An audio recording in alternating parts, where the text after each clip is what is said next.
നമസ്കാരം. ഡിവൈഎഫ്ഐയുടെ സംസ്ഥാന ഭാരവാഹികളെ പ്രഖ്യാപിച്ചു. പ്രതീക്ഷിച്ചതുപോലെ തന്നെ ചിന്ത ജെറോമാണ് ഡിവൈഎഫ്ഐയുടെ പുതിയ സംസ്ഥാന പ്രസിഡന്റ്. ആദ്യമായാണ് ഡിവൈഎഫ്ഐ തലപ്പത്ത് ഒരു വനിതാ നേതാവ് എത്തുന്നത്. SFI മുൻ സംസ്ഥാന സെക്രട്ടറിയും MLA യുമായ M വിജിനാണ് സംസ്ഥാന secretary. R Shyama, V Anoop, Muhammad Afsal, P Shabeer, Nikhil Babu എന്നിവരാണ് വൈസ് പ്രസിഡന്റുമാർ. ആലപ്പുഴയിൽ നിന്നുള്ള രാഹുലാണ് പുതിയ ട്രഷറർ. 25 അംഗ സെക്രട്ടേറിയറ്റ് അംഗങ്ങളെ പ്രഖ്യാപിച്ചിട്ടുണ്ട്. തിരുവനന്തപുരം മുൻ മേയർ ആര്യ രാജേന്ദ്രനെ സംസ്ഥാന സെക്രട്ടേറിയറ്റിലേക്കാണ് ഉൾപ്പെടുത്തിയിട്ടുള്ളത്. ആര്യയെ സംസ്ഥാന പ്രസിഡന്റാക്കാൻ CPM-ലെ ഒരു വിഭാഗം കിണഞ്ഞു പരിശ്രമിച്ചെങ്കിലും ലക്ഷ്യം കണ്ടില്ല.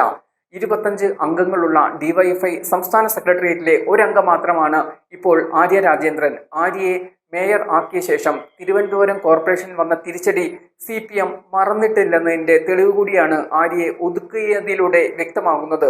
4 പതിറ്റാണ്ടിലേറെ നീണ്ടുനിന്ന കോർപ്പറേഷൻ ഭരണം CPM-ന് നഷ്ടമായത് ആര്യ മേയർ ആയതോടെയാണ്. മേയർ ആയിരിക്കെ ആര്യയും ഭർത്താവ് സച്ചിൻ ദേവ് MLA-യും തിരുവനന്തപുരം പാളയത്ത് KSRTC ബസ് തടഞ്ഞ ഡ്രൈവർ യദുകൃഷ്ണനെ വെല്ലുവിളിച്ചത് CPM-ന് വൻ തിരിച്ചടിയായി. കേരളം പിണറായി ഭരണത്തിലിരിക്കുമ്പോൾ ആര്യയും സച്ചിൻ ദേവും ചെയ്തത് CPM-നും അംഗീകരിക്കാൻ കഴിഞ്ഞിരുന്നില്ല.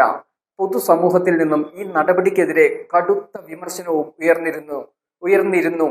കോർപ്പറേഷനിലെ ഒഴിവുകളിലേക്ക് പാർട്ടി അംഗങ്ങളെ നിയമിക്കാൻ മേയറുടെ ലെറ്റർ ഹെഡിലുള്ള ആര്യയുടെ കത്ത് ലീക്കായതും ആര്യയ്ക്കും CPM-നും വലിയ തിരിച്ചടിയായി. ഇപ്പോൾ സംസ്ഥാനത്തെ കോർപ്പറേഷൻ ഭരണം BJP-യുടെ കൈകളിലാണ്.